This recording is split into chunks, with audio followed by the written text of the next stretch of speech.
porém, vos digo: amai a vossos inimigos, bendizei os que vos maldizem, fazei bem aos que vos odeiam, e orai pelos que vos maltratam e vos perseguem.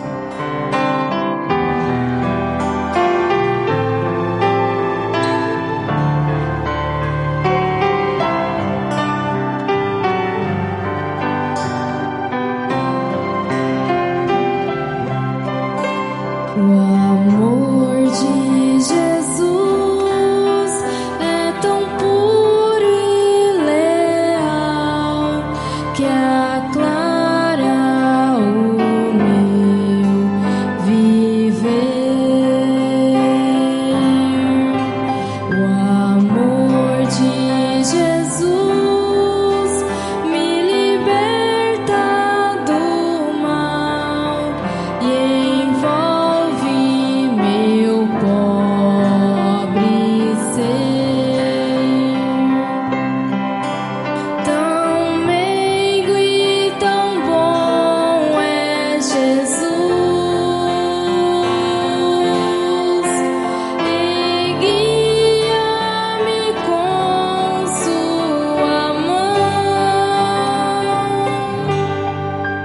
O amor de Jesus é qual fonte de luz, tirou-me da escuridão.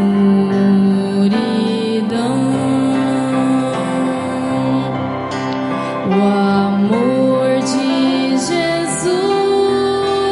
é mais vasto que o mar, sustém-me na provação.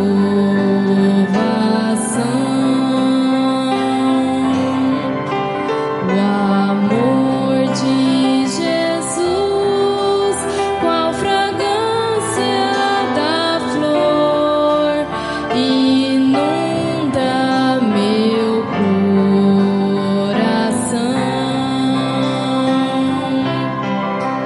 Sua paz dá-me calma e prazer. Eu sei que há um céu para mim. A Cristo Jesus minha vida darei por seu grande amor sem fim.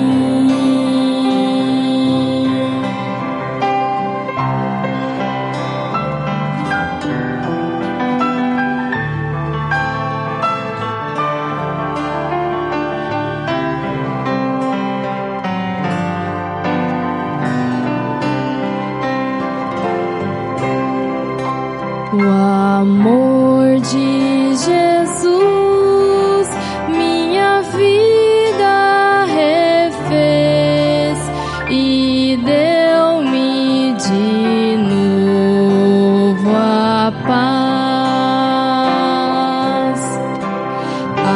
Agora feliz quero sempre seguir a senda que satisfaz,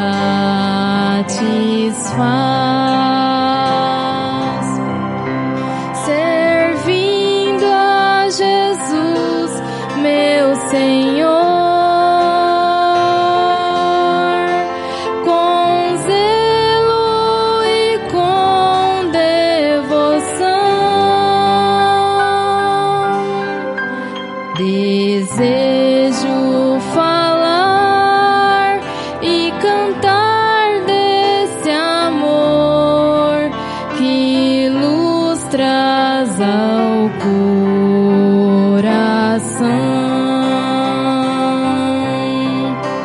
Desejo falar e cantar desse amor que luz traz ao coração.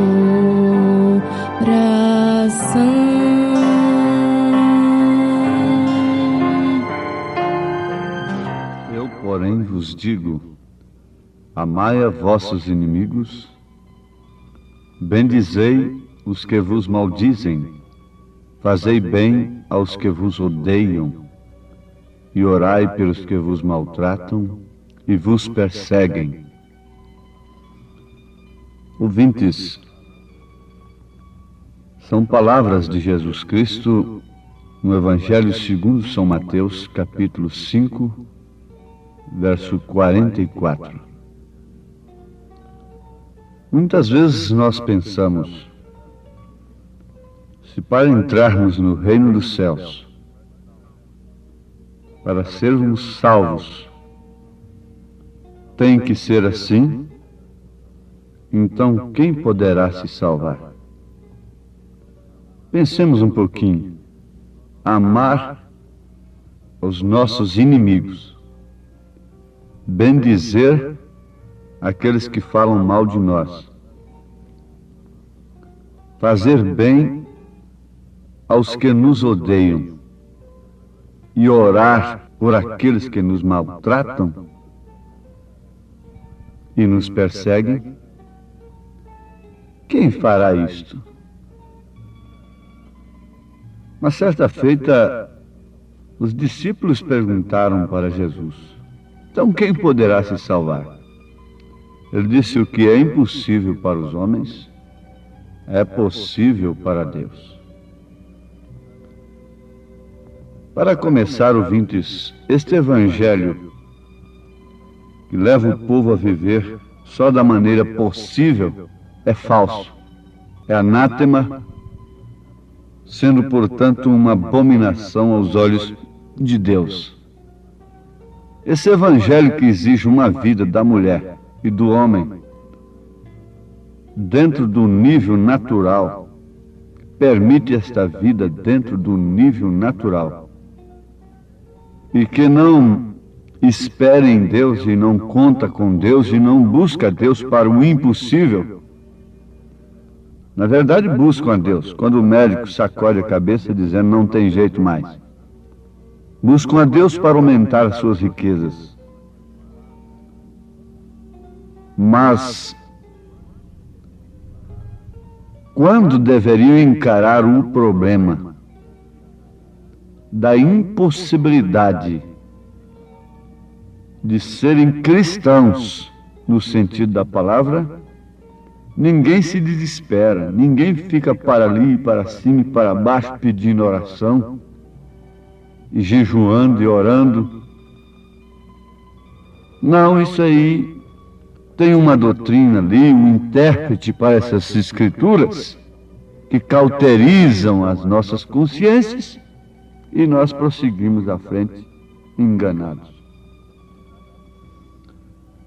Muitos acham que a nossa mensagem é uma provocação e que contradiz com o amor de Deus. Isso não é amor. Mas a Bíblia diz que o amor é corretivo, mostra que o amor é corretivo. A verdadeira mensagem, o verdadeiro mensageiro não combate as pessoas, mas sim o pecado. Aos Hebreus capítulo 12, está escrito que Deus argumenta conosco como filhos.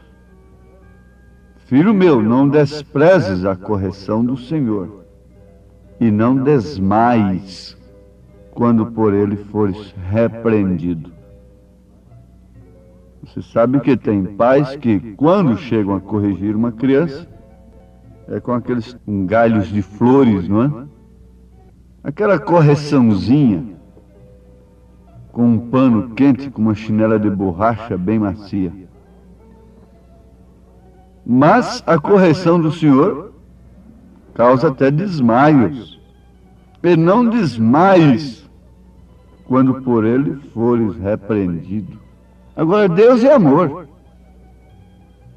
E como pode isso? Mas o apóstolo continua dizendo: porque o Senhor corrige o que ama e açoita a qualquer que recebe por filho. Se suportais a correção, Deus os trata como filhos. Por que filho há a quem o pai não corrija? Mas se estáis sem disciplina, da qual todos são feitos participantes, sois então bastardos e não filhos. Agora vocês sabem que há uma sombra disso, um tipo disso lá no Velho Testamento. O bastardo não podia entrar na congregação. Até 14 gerações. Que coisa tremenda. A Bíblia está dizendo no Novo Testamento que aquele que não aceita a correção de Deus é bastardo e não filho. Portanto, não entra na congregação. Aceita a correção daquela igreja ou daquela outra igreja, mas eu estou me referindo à correção de Deus, da palavra. Jesus disse, se referindo a religiosos: a luz veio ao mundo, e os homens amaram mais as trevas do que a luz. Isto porque as suas obras são más. Portanto, não se pode amar a um perturbador. Jezabel não podia amar a Elias. Ela amava naturalmente e tinha muita consideração com Zedequias e seus comparsas, e seu conselho. Sim, o mesmo acontecendo com Acabe. Herodias não podia amar a João Batista. E o que representa Jezabel e Herodias? Igreja. É a igreja mesmo que não pode amar o profeta, porque mostra o seu pecado. Oh, mas Jesus disse que é para amar. Sim, aquele que ama corrige. A mãe que não corrige o seu filho não é uma boa mãe. Está certo? Eu, porém, vos digo: amai a vossos inimigos, bendizei os que vos maldizem, fazei bem aos que vos odeiam, e orai pelos que vos maltratam e vos perseguem, para que sejais filhos do vosso Pai que está nos céus. Porque faz que o seu sol se levante sobre maus e bons, e a chuva desça sobre justos e injustos. Que sol é este? E que chuva é esta? Bom, nós temos o sol no sentido natural, e a chuva no sentido natural, que dá vida às nossas plantações e a nós mesmos. E Deus dá o sol para os maus e para os bons. Também a chuva. Mas o sol também aponta para Jesus Cristo, para a palavra. A chuva também aponta para o Espírito de Deus. E Deus não tem um grupinho ali à parte ao qual eu devo falar somente para Ele. Se somos povo de Deus, e Deus tem nos dado a oportunidade para falar ao povo, então devemos falar a todos como irmãos.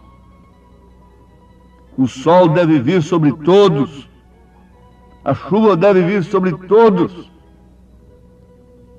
Porque aí já está demonstrando uma falta de convicção, falta de origem divina, a mensagem que diz, bom, essas coisas devem ser pregadas somente entre quatro paredes suas. Não. Deus não está em denominação, é justamente por causa disso. Porque eles fazem uma cerca, mentalizam uma maneira de crer, e acabou. Ali viram os muros de Jericó. Os muros de Jericó protegeram, na verdade, a cidade e o povo que estava dentro dela, mas só até enquanto a palavra de Deus não chegou. Ah, isto é segredo? Isto é mensagem profunda. Os muros de Jericó só puderam protegê-la enquanto a palavra de Deus não chegou. Mas quando a palavra chegou, aqueles muros que protegiam foram rompidos, foram para baixo, e naquele instante ninguém queria ser a primeira dama de Jericó, preferiria ser a meretriz Raabe, que havia crido nos mensageiros de Deus. Antes ninguém queria ser Noé, um velho caduco, mas quando o juízo estava caindo sobre a terra, agora todos prefeririam ser Noé, ao invés de ser cientistas incrédulos. Ao invés de ser primeira dama, Miss Universo e tudo mais, elas prefeririam ser a esposa de Noé, que estava com ele dentro da arca. Isto é certo? Mas eu pergunto, o amor de Deus foi manifestado ou não? De que maneira? Através do aviso, através da mensagem. Deus não faz coisa alguma sem antes anunciar os seus servos ou os profetas. Quem tem amor, corrige. Quem tem amor é corrigido. Paulo disse: abençoai os que vos perseguem. Abençoai e não amaldiçoeis. E há uma bênção maior, há uma expressão de amor maior do que aquela que você vê aquele incauto, assolado, adormecido num barco que vai descendo ali e se aproximando de uma cachoeira, de um precipício naquele rio. Conta-se que aquele moço deitou na sua canoa à sombra de uma árvore que estava à margem do rio. Quando ele deitou, estava na sombra, mas logo, assim que ele dormiu, veio o sol, e ele passou então para um estado de assolação. Veio aquele sono pesado, que ultrapassa o sono natural. E ele então até perdeu os seus sentidos naturalmente. E a canoa começou a ser movida ali pelas águas, e foi fugindo da sua âncora ali, onde estava ancorada, e ganhou o leito do rio. Agora, pessoas que estavam à margem do rio, viam, notavam que o moço estava dormindo, um sono pesado, davam tiros, gritavam, para ver se ele acordava, se ele se despertava, porque logo abaixo havia um precipício, uma grande catarata. Oh, mas que desespero, que angústia! Que angústia e que desespero, ouvintes! Alguém me perguntou quais são as suas perspectivas para o mundo neste ano. Eu disse: doutor, o pregador que tem a revelação do Apocalipse não se engana. E se ele não se engana, ele não pode ser enganado. Num certo sentido, era melhor ser enganado, porque esses homens que estão enganados não sofrem tanto ao ver as pessoas, ao ver o seu povo, seus familiares, suas congregações como estão. Não sofrem tanto.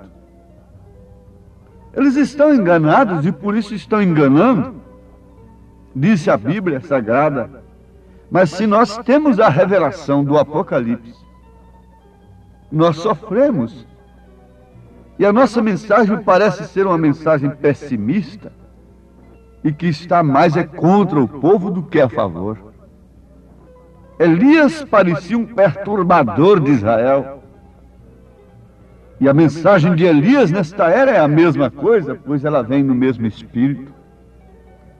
Ninguém pode entender que essa mensagem é o amor de Deus, mas pelo contrário, acham que a gente é um provocador, é um perturbador, preocupando com certas coisas que ninguém deveria preocupar-se. É porque não enxergam, não estão vendo o abismo, estão assolados, têm adormecido no sono